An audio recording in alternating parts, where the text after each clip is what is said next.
So yeah, Nice. Winter Nutz podcast episode 10. Episode 10, yeah, big one. It is. Yeah.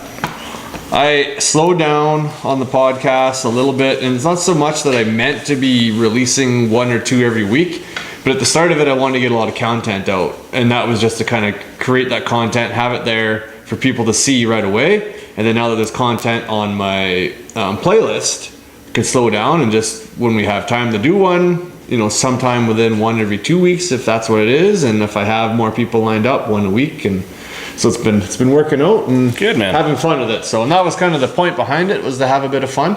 And you know, we're in sled season now, and we don't have as much time because we're riding sleds. Where when we were ramping into the sled season in November, it was like podcast after podcast after podcast, and it was easy to get people on. And I wanted to do it more too because you're not riding it. You kind of wanted to ramp into it and talk about it since you're not able to ride. So we got you back. There was a request to have Blair on and talk about Arctic Cat. So there's a few things that I wanted to touch on, but the biggest one is everyone knows Arctic Cat is up for sale. And it's not like there's a big for sale sign on the front door. Correct. But the way they worded their release last time in December there, sometime around Christmas, was kind of, restructuring. Yeah, putting things on hold and so on. I mean, nobody really knows what's going on, but there's definitely quite the rumor mill flying. Yeah. For sure, yeah. And I mean, at the same time, you don't develop something like this and not have a plan. No, I think this has been planned, in my opinion. Yeah. And so you believe the same thing? I do, yeah. I think they're obviously trying to put themselves in a position where they can sell because they've got something that somebody can come and buy. Yep. And they've already got a new generation out. So it's probably a good strategic strategy in order to sell. Yeah, and get the best dollar for the company. Yeah. And there's been a few interested companies that we've heard of. There's lots of rumors going around as CF Moto or as Honda, Argo, John Deere. They're all showing interest. You read about it on the internet, and there's even write-ups and articles about different, companies that are into it. The biggest one being Argo. We can get into that later, but obviously, they're going to try and get as many different companies to look at them and look at purchasing them to get their dollar, the top dollar they can get. Absolutely, yeah. So it totally makes sense. I don't expect this to be a real quick snap of a finger, but I do hope it happens soon enough that production of snow checks can start, for spring and release all these new sleds for next year. I strongly believe they have a turbo, and I believe that is probably being put on the table for a company that's going to buy Arctic Cat, and there's a turbo there for now this new owner to release, or at least I would hope that's what's going to happen. I would think so, yeah. With all the competition having a boost out there, it's probably in the works. Another podcast I watched, I brought this up recently in another podcast, was that I watched the Snow West podcast. That one, they do a really good job. They had Heydays, they had the Arctic Cat on Heydays, and they were avoiding the turbo question and basically saying that they couldn't comment on it, as if there's something there that they're developing and working on. Yeah. And this was 2 years ago, Heydays. Right. Not even this summer. That was 2 summers ago. Yeah. That when the 600 was released, they were talking about how they delayed the 858 release because they wanted to make sure that they could deliver on the engine, and the engine wasn't quite ready. So they released the 600 first, and then they said, well, are you ready to develop a turbo for the 858? And they says, no comment. They just kind of laughed. Well, there's a couple around with the Ibex turbo on, and the videos seem pretty wild. They must. So that'd be stink. it'd be pretty interesting to throw a leg on one of them. Yeah, it would be. And there's a ton of room in there. You get rid of that stock can, and there's a ton of room. So much room. But if the factory manufacturer is going to build a turbo, they still have to meet sound restrictions, emissions, things like that. So they still have to have a briefcase under the turbo. Yeah. With that briefcase gone, aftermarket guys have lots of room, but you still have to somehow stuff that factory turbo in there, kind of like the Polaris's and the Skidoos did, up in the top, above the muffler, kind of where the pipe loops around to exit the sled. On the, I guess they would call it the stinger, but it's the tail end of the expansion chamber. But even still, even above the motor, there's lots of room in there. There is. So much room. So Argos, we were talking about, or reading an article released by Snowrider or Snow West? Snow Tracks. Snow Tracks, where they talked about the CEO. Super Tracks. Yeah, where they were talking about that Brad Darling. Super Tracks, yeah. Yeah. So did you know who this was before? No. So how many years ago was it that he actually worked for Arctic Cat? Oh, it would have been probably 7 years ago. So before your day with Arctic Cat, because Yeah. you were in car sales before that? Yeah. Yeah. So, Brad, I didn't know who this Brad was until I've read this article. Brad was the CEO yeah. of Arctic Cat 7 years ago. Yeah. And moved over to Argo. And the reports say that in the 7 years that he's been with Argo, they've had increases of 4 times. How did they word that? It was significant increases. 4 folds in less than 7 years. Yeah. So former vice president of Arctic Cat and served as such until the end of the Chris Metz era. So some of it would be economy. Like, let's be honest, they've all gone crazy over the past 7 years. So Yeah. Well, especially around COVID too. Yeah. Right? Everybody had time and. So some of that would be applicable to that causation, but some of it relates to the CEO of the company. So it would be amazing. They're set up right across the street. Yeah, Yeah. did you know that? So I didn't know that actually. yeah. Right across the street from Arctic Cat. Oh yeah. Yeah, so it makes sense. Totally it like does, that yeah. one, when you start thinking about it, is like, okay, that makes sense. If it was to play out, he would know what Arctic Cat was about. He would know it back in the day when they weren't behind, I guess, the ball, like they were on top of it. Oh yeah. And Absolutely. then now they're back, but they got a new chassis, and it would make sense to have him come back in, and it wouldn't just be like a passion project for him. He would have. He knows the financial side of it too. Absolutely. Yeah. Yeah. And knows he the does sleds a little bit. Yeah. I would imagine. Yeah. Like the Sender chassis that would have been the beginning of, well, the 2015, which was when they came out with the new chassis. Yeah. So he already was there for that. They had that for a long time. So it's, not like he doesn't know anything about it. There's still a few similarities. Well, I'm sure he probably would have been there for that transition out of the Pro Climb, right? Yeah, and for their ATV, UTV department in Argo, I mean, man, if they've increased and done good for that side of it, then Arctic Cat, then obviously they could probably do the same thing. Well, and I mean, they definitely need a refresher in the ATV, UTV side. Yeah, maybe that they can would be- somehow join it together and make some super ATV. Yeah. Hey, That'd be with wild. nine wheels Yeah. on it. It's kind of funny. There's a lot of options, especially with the tariffs and stuff coming, Oh yeah. if they come. Because a lot of manufacturers would benefit by buying a plant in the US, Yeah. right? CF That's Moto. what we've talked about. Yeah. So CF Moto is another one that I've seen. I've even seen a guy Photoshop a CF Moto over top of the Arctic Cat Yeah, I sticker saw on the that, side yeah. of the sled. Yeah. And I laughed, and I mean, you were really, really making a call there that's saying that that's a done deal, because I thought Argo looked better positionally than CF Moto. But what is CF Moto? Do you know much about it? They're a Chinese engine manufacturer. I think they've been around a long time. Big player. Lots of money. I know they're involved with KTM now as well. Oh, yeah? With KTM with their bailout, my understanding was a couple articles that they were offering them $350 million for controlling interest. So I'm not sure what's going on there, but I think after February 15th we'll know more. Because if they're buying into that, I don't know if they'll have the funds to also purchase Arctic Cat. But they also went and they sponsored the Snowcross. yeah. So that's where the rumor mill of CF Moto Why would they is taking sponsor it if off. they weren't going to Sponsored jump in? like the Arctic Cat Snowcross team? No, No, the just- Snowcross races. Yeah. Oh, So they went and sponsored the see. races. So why would you be sponsoring races if you have nothing in the snow world? Yeah. So that's where that rumor mill is, I think, taken off Which a little makes bit more. sense. Yeah, and it Right. makes sense from the tariff side. So people have Yeah. to start looking at it. It's like, okay, if you buy a company for how many million, am I going to save that on my tariff that I'm going to have to pay Yeah. to import my product? I now just start building it in. Yeah. As long as a percentage is made in the US, Yeah, then you're that's all good that to matters, go. Yeah. Yeah. Yeah, it'll be interesting to see when that comes about too, especially with American DRP. manufacturers. Yeah. Being shipped up here. What's that going to look like? And then, of course, the brands that we have in Canada, shipping them into the US, Yeah. right? It's going to be an interesting year. I think.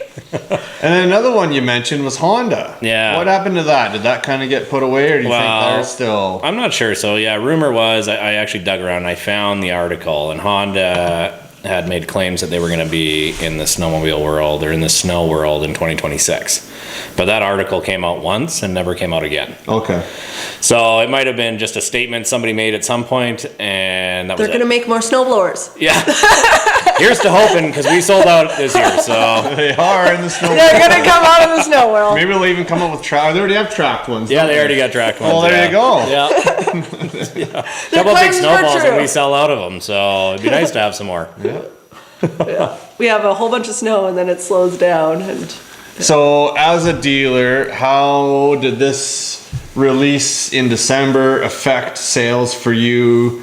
Did you have a lot of customers coming in with worries? Honestly, it was mostly just questions about what's going to happen. You know, I'm a pretty positive guy, so, you know, I'm always thinking that something's going to happen.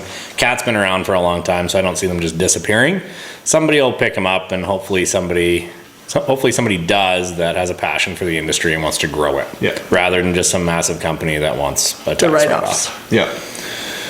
So, like we just talked about, we all feel that they set themselves up for a successful sale. I think so. Very easy to be confident in telling your customers that. Yeah. And it really is not a lie, because I confidently would say the same thing. Yeah, me and too. it makes total sense for another company to purchase them from the tax world side of it, as my wife looks after, for a company to own it. And whether or not they make money on it, it doesn't matter. It could be a loss, and in some ways help some other companies, even with a bit of a loss on the back end of things, by owning Arctic Cat. Yeah. I doubt Textron ever made any money on snowmobiles anyway, which was probably fine in the military world that they're in, whether or not it would even matter if they made money and whether they'd notice. Yeah. Right. So it'd be nice to see a company, even like CF Moto. They've been making engines and stuff forever, so maybe they'd have a little bit more passion in it and, you know, bring something else or something different to the market, right? Or bring costs down. Yeah. Chinese manufacturers, as, you know, many of us don't like that word Chinese, but costs come down, right? You do. You know?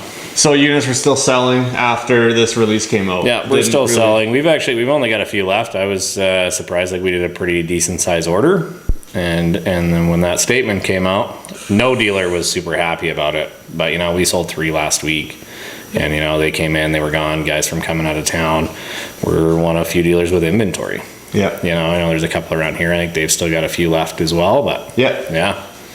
Well, that's good to hear. So it's working out. I get a lot of question. My brother rode my sled on a demo ride there last week, and he's one of the people that are worried about if they buy an Arctic Cat, what kind of support are they going to get? And the conversations like this just need to be had person to person, face to face, and not just through text message. Well, this is what actually going on. So that's the point of this podcast, is to hopefully give people a little more confidence in, you know, a successful sale and continuing with this Arctic Cat brand. Yeah, definitely. Yeah, like I call Arctic Cat and they answer my phone calls every day. Yeah. You know, no issues at all, and business no as problem. usual. Yeah, business as parts usual. Parts are flowing. Yeah, no, and I know that because I'm breaking parts and they're still coming in. So we're ordering the most random things. We basically have a parts department. Oh, over yeah. We got a shelf over here. There's clutch springs and just, you know what? What's this clutch washer for?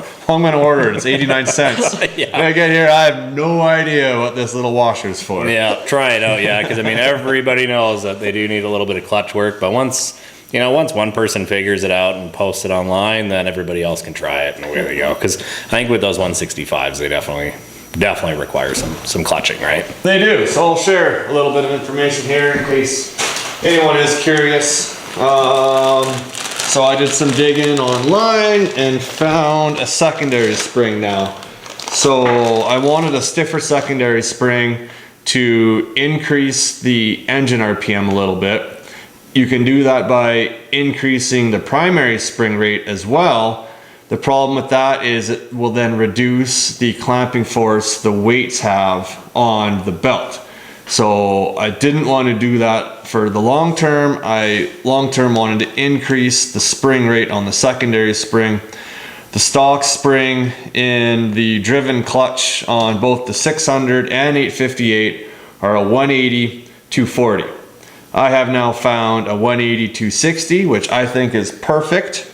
The part number for that is 0648-853 from Arctic Cat. And this is what I'm going to throw on both mine and Julie's sleds. And this is going on actually tomorrow, as we're doing a demo ride in Fernie on Saturday. So I want to see how it goes with this clutch spring, because the RPM is a little low on the 600 as well.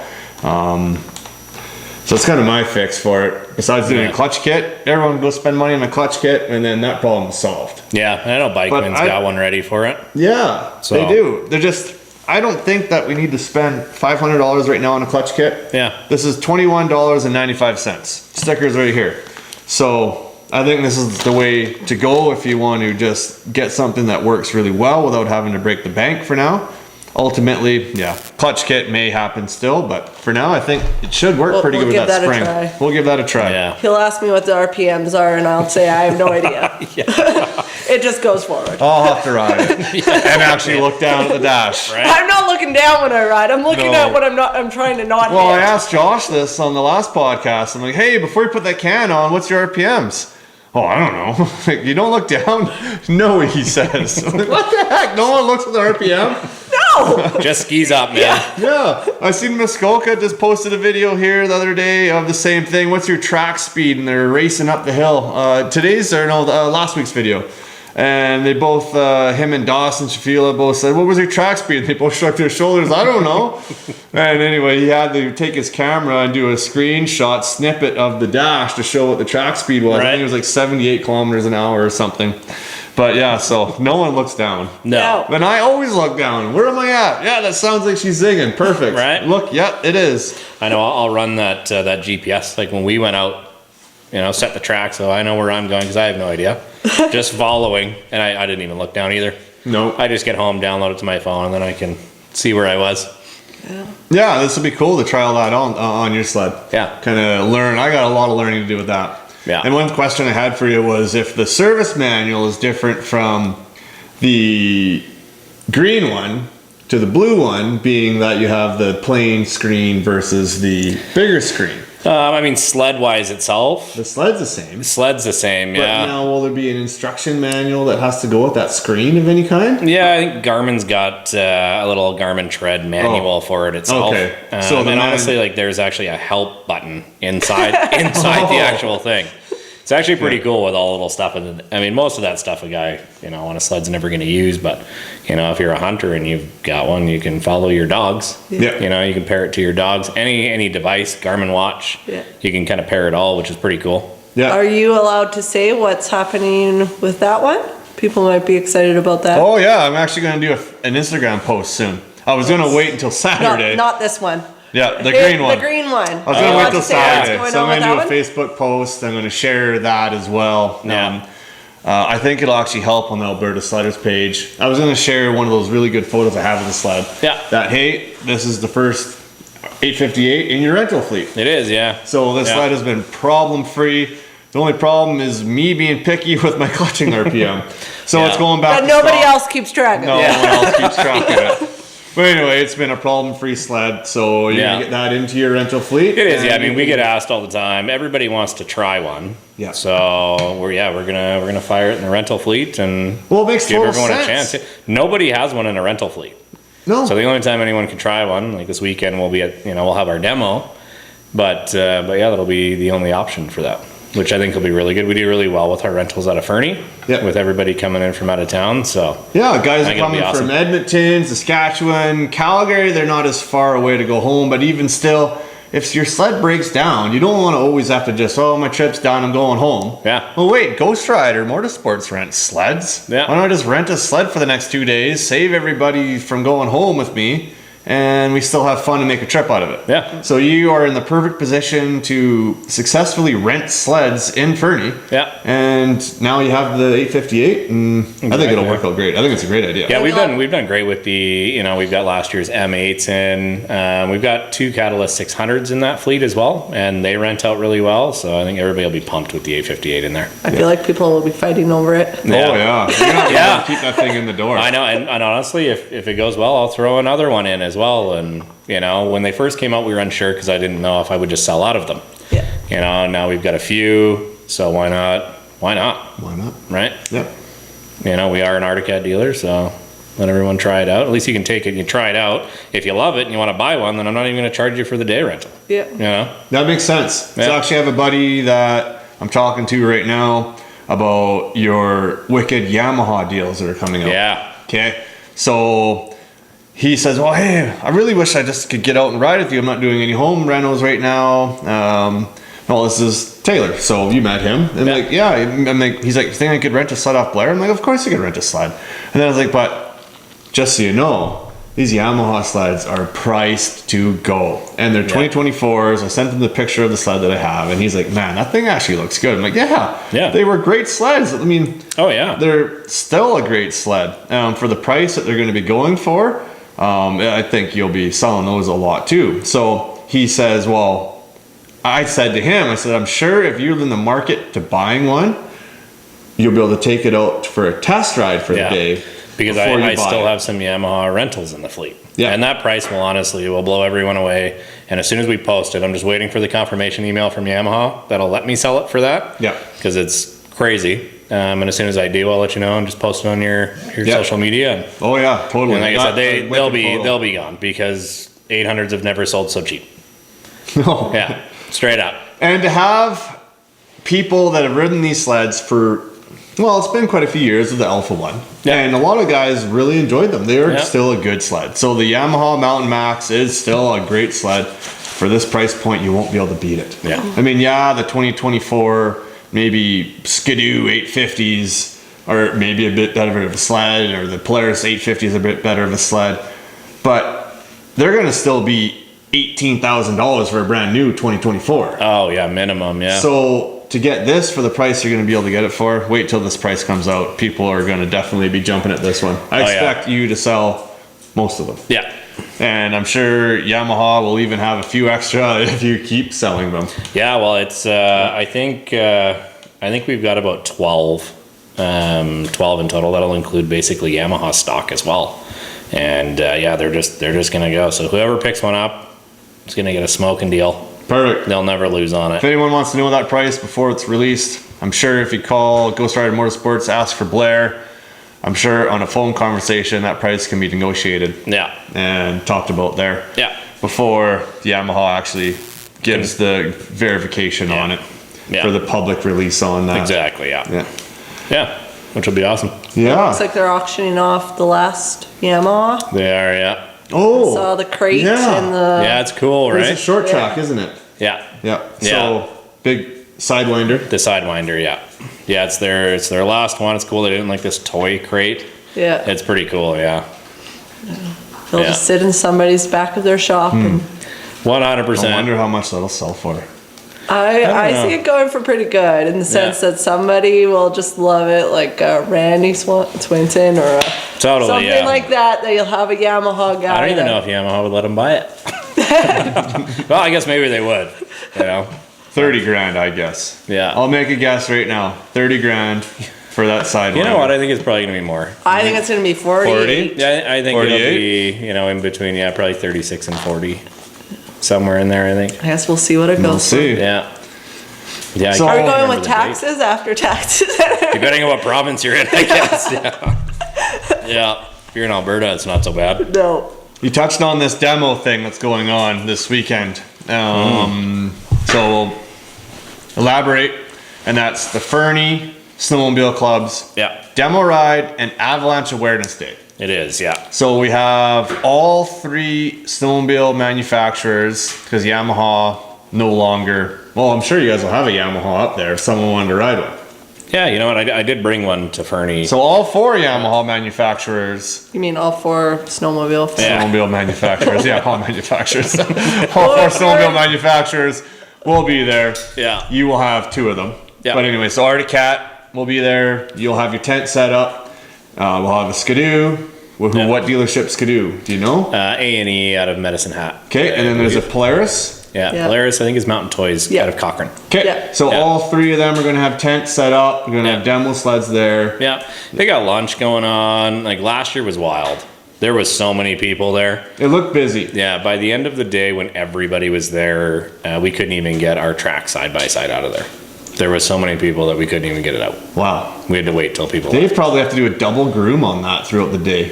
Wonder if they're gonna groom it at lunchtime. I feel like though people would be putting along at a good pace. Like I doubt it's going to be the people ripping up. Like Well, the crazy. trail leaving the Rolling Hills cabin was pretty rough. Oh, okay. Yeah, it was pretty rough by the end of the day. And then of course you've got that trail that goes up behind the cabin there. Yeah. It was also pretty chopped out. But honestly, it was wicked. Cool. I mean, we met a ton of people and it was a wicked turnout. And avalanche awareness. There's Yeah. people from the Avalanche Society. And Search and Elk rescue, I believe. Yeah, and Elk Valley Snow Shepherds. Elk Valley Snow Shepherds, Justin yeah. and Nicole will be Yeah. there, I'm assuming. Yeah, they are, yeah. Yeah. Yeah, it'll be awesome. Good. And you guys are coming up. We'll be there. Alex is coming up. We were gonna bring our kids, but the temperature is looking a little chilly. Yeah.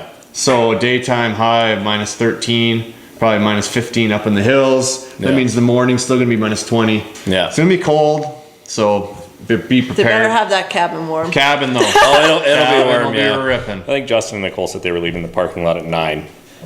You know, the ride doesn't start till 10, so it'll basically give all of us a chance to get up there and get set up and, you know, kind of find Yeah. our spots. Yeah. Yeah, which will be good. So you got 1 or 2 tents, Just one. and you're gonna put them in the back of the track side by side. Yeah. This I think is we're that- just gonna bring our Arctic Cat like teardrop flags, and then that'll give her. The problem up there is that, you know, there's so many people, so many sleds, so many, you know, machines Yeah. that tents generally kind of just get in the way. Oh, they're So big. we'll bring up our big Arctic Cat. It's also teardrop. not going to be pouring rain or snow. No, it's gonna be sunny. Yeah, exactly. You don't want to hide from the sun on a cold day. No, definitely No, not. Yeah. so- Yeah, I hope it's beautiful. Bluebird would be nice up there tomorrow. Yeah. Or tomorrow, Saturday. Gotta figure out what day it is today. We do need that tent for family days though in Cranbrook. Yeah. Come March. Yeah. So I'll text you then, but get Yeah. you to bring it down so we have that. Yeah, absolutely. Yeah. That'll be good. I'm looking forward to it. It'll be fun. And you're gonna have your whole team up there. So Yeah. you're gonna have the mechanic, the salesman, the parts people. Yeah. You. Yeah. Yep. It'll be good to get everybody out. Yeah, it'll be Enjoy awesome. a ride together. Yeah, I look forward to it. Ride up to the location and back. Yeah. Yeah, exactly. Yeah. very Well, long ride. I'm sure you'll take some people out Oh, and stuff. And, Yeah. Anyone that wants to go for a ride, I'll be going for a ride. yeah. Yeah. Yeah, exactly. Yeah. Nobody wants me to take them for a ride because then they'll just be pulling me out all day. Maybe they do. They'll warm up. It'll Exactly. be cold. If it's cold, yeah. Yeah. Cool. Funny, yeah. Well, is there anything else we needed to touch on with that? Arctic Cat being sold to Argo. Come on, Argo. Right? That would be cool. Right Yeah. across the street. Yeah. I joked about Skidoo buying them to get out of tariffs. I was like, Well, it'd be honestly it financially makes it'd be sense smart. Yeah. on their side. If the tariffs are built, no on the 20th when Trump comes in, let's all smack him down with that one because he said Yeah. he's gonna. That's one of the first things he's rolling in is tariffs. So Yeah. And 25%. yeah, up to 25%. Yeah, I think he said. that'll be massive. Yeah, if Skidoo has to I pay. wonder what's going to happen to the lumber industry now that California burnt and they're going to have to rebuild all these homes and they're not going to have enough wood in America to supply the insurance companies to rebuild all these homes. You see the size of And- some of them homes? Yeah. So gonna now take they're some going to lumber. need, and they always do, every fire in California, they need Canadian lumber to rebuild these homes. Yeah. And as soon as he puts that tariff on, the insurance companies are now going to be paying a ton more because the cost of lumber in America will go up.